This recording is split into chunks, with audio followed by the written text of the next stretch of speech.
My friend went paleo and lost like all their fat. Yo, I'm like totally in ketosis, bro. I'm shredded. Atkins obviously works. A doctor created it. I follow Nutrisystem because freedom isn't free. My friend told me that if you tie yourself to a tree for a month, you're gonna lose weight. I need to be tied to a tree when I do that though. Intermittent fasting, that's nice. Halloween, Thanksgiving, Christmas Eve, Christmas Day, all the Christmas parties, New Year's Eve, and now it's January and you feel like garbage. So you want to dive into a fitness routine.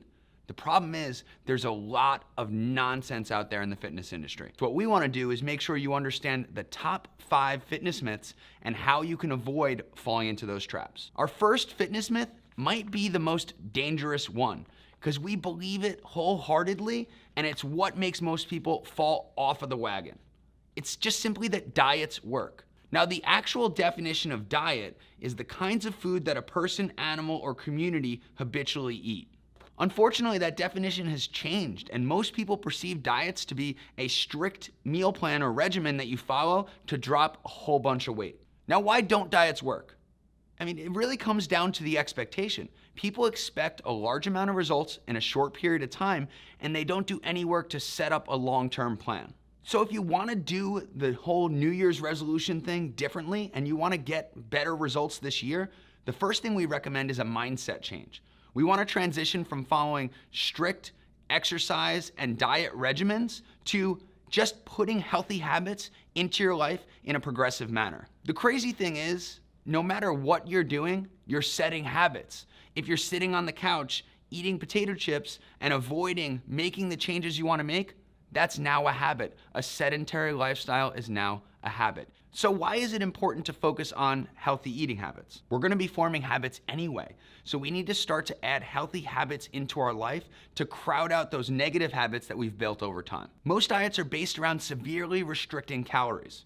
Now, it might work short term, but it's not a fun way to live, and eventually it's all gonna come crashing down because it's not sustainable.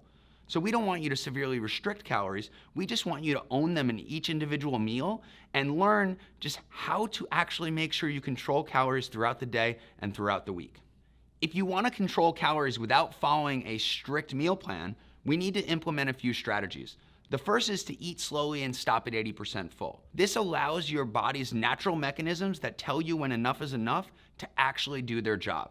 So if we do that, each individual meal will be under control. The next is to make sure you eat every 2 to 4 hours, because we want to make sure you have calories under control, but you don't go too low.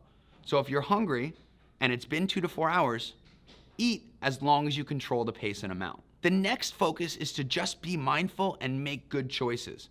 Over time, we want you to learn as much as you can about lean eating. The more knowledge you have, the easier it is to follow the plan. But for now, just every time you're making a food choice, make the better choice. The last part of owning calories is just making sure you're well hydrated. We want to make sure you drink enough water so that your body doesn't get confused between mild underhydration and hunger. A good general guideline for most people that are active is about half your body weight in ounces. So if somebody weighs 200 pounds, 100 ounces of water. If you're not there yet, just start to taper up. If you track your water and you notice you drink about 40 ounces a day, set a goal to drink 60 ounces the next week and work your way up as you get more comfortable. I just mentioned starting to track your water. If you really want to start to own calories and start to make changes in the new year, we also want you to get in the habit of tracking your food. I know it's very easy to look at this and be like, that's super annoying and tedious, but we recommend a mindset switch.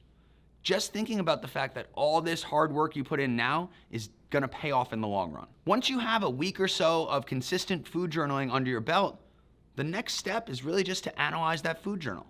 We talked earlier about making sure the focus is healthy eating habits instead of strict diets. So once you analyze that food journal, just look in order at the first habit you're not doing. And that should be the focus for the upcoming weeks, month, however long it takes you to own it. Knowing what to do and actually making these habits a part of your life are two totally different things. We want to make sure that you have strategies to actually make these habits become a part of your life. For some people, simply telling them to drink enough water and telling them why it's important and giving them a water goal is enough for them to snap their fingers and own hydration within a week. For other people, it's going to be a consistent struggle, and they're going to need a lot of little tips and support from a coach to put this into action in their life over time.